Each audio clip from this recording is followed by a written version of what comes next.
Let me show you how you guys can delete all tweets in Twitter. Now there's two ways to work around it. Since Twitter doesn't provide you a button through which you guys can delete all your tweets, the first option you can do is delete your account and open a new account. But let's say you don't want to do that. If you don't want to do that, you need to use a third-party website. For that, you need to go to your browser. On your browser, you want to search for tweet delete like this. Then you want to click on the first option, tweet delete. Over here, you need to click on sign in with X. Now you need to provide your Twitter access to this website, otherwise it won't be able to delete your tweet. So click on sign in with X, click on sign in at the top again, and log in into your Twitter account. Now once you log in, you want to click on authorize app, just click on it.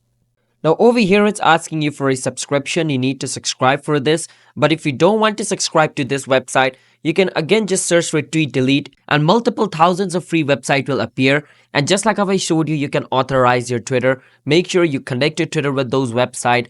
And then from there, you can click on delete all button and all of your tweets will be deleted. I just showed you one website, but there's tons of multiple other websites. You can do that. You can use that. It's upon you. But remember, do not go into a shady website because your Twitter account might get hacked from that website. So you need to keep that perspective in mind as well. All right. So I hope you understand this process. Subscribe to our channel for more videos like this.